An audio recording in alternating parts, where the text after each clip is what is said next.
Every day on the African savanna, survival is decided by strength, but sometimes by something much smaller. A white rhino stands motionless beneath the blazing afternoon sun. Heat shimmers above the dry ground. His skin looks almost indestructible, thick as armor, cracked like an ancient riverbed after months without rain. It protects him from thorn bushes, from rough trees, even from the claws of predators.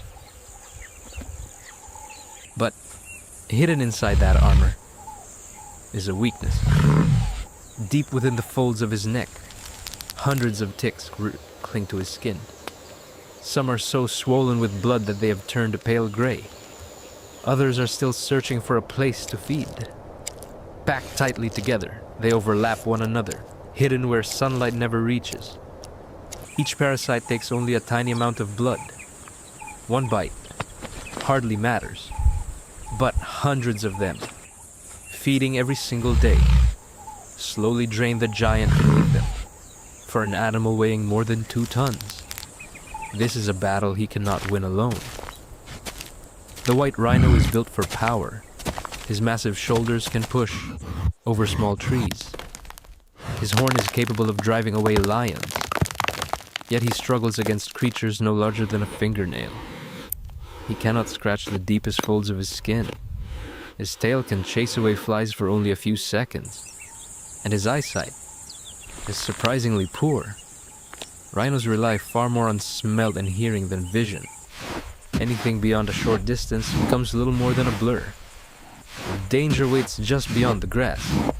He may never see it. Still, he tries. He presses his shoulder against the rough trunk of a baobab tree. Slowly, he leans harder and harder. More than 2 tons of muscle grind against the bark. Pieces of wood crack and peel away beneath the pressure. For a moment, the scratching feels good, but the parasites buried deep inside the folds of his neck never move. They remain exactly where they are, feeding. The rhino searches for another solution. He lowers himself into a shallow dust wallow, then suddenly drops his full weight into the earth. A cloud of fine dust explodes around him. He rolls from side to side, coating every inch of his body. Dust helps cool the skin. It discourages biting insects. It offers brief relief from the relentless heat. But when the cloud finally settles, the ticks are still there. His ears flap. His tail lashes from side to side. Flies scatter, then return almost immediately. Every movement costs energy. Every distraction steals attention from something far more dangerous. Then, something lands on his back. A tiny bird, barely noticeable against the enormous gray body beneath it. Its curved claws grip the rhino's rough hide with ease. This is a red-billed oxpecker, and its arrival changes everything. The bird immediately begins searching through the folds of skin. Its beak moves quickly, lifting one swollen tick after another. Each parasite disappears in seconds. For generations, people believed this relationship was a perfect example of nature helping itself. The bird gets food. The rhino gets cleaned. Simple. But nature is rarely that simple. Scientists later discovered something unexpected. Oxpeckers do not always wait for parasites.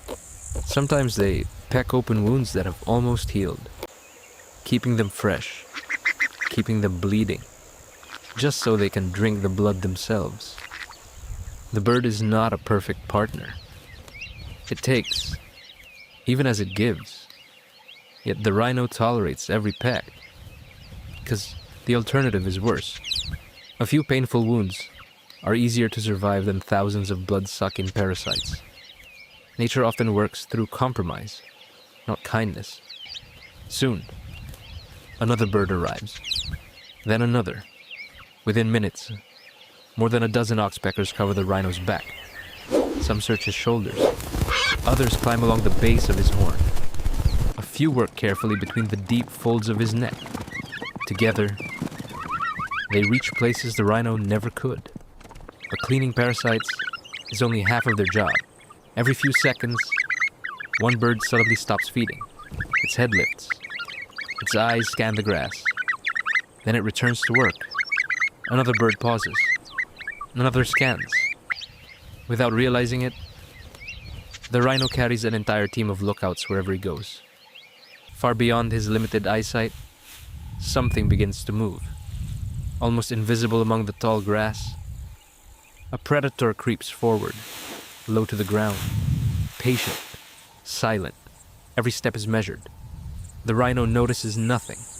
His nose catches no scent. His eyes detect no movement. He continues standing peacefully, completely unaware that someone is watching. Then, everything changes. One oxpecker freezes. Its body becomes perfectly still. Its head locks onto the movement hidden in the grass. Without warning, it explodes into a harsh, rattling alarm call. Instantly, every nearby bird stops feeding. Every head turns toward the same direction. The entire flock has become one living alarm system. The rhino reacts before he ever sees the danger. His ears swing toward the sound. His massive head turns. Then his entire body pivots with surprising speed. Dust bursts beneath his feet. Now, he faces the grass directly. The predator hesitates. The element of surprise is gone. For a hunter, that changes everything. After a long moment, the shadow slips back into the grass. The opportunity has vanished. One by one, the oxpeckers return to their work. The alarm fades. The rhino relaxes. His shoulders lower. His tail slows to a gentle rhythm. His breathing becomes steady once again. For the first time that afternoon, he can simply stand, without worry, to the rhino. These birds are far more than parasite hunters. They are the eyes he was never given, an early warning system, carried on his own back. To the oxpeckers, the rhino is something equally valuable. A moving source of food, a safe place to perch, a home that never stops providing. Neither animal is completely selfless. Neither gives without taking something in return. And yet, together, they have survived for thousands of years. Across Africa's grasslands, this unlikely partnership has quietly shaped the lives of both species. It is not built on trust. It is not built on friendship. It is built on balance. Because nature rarely rewards perfection.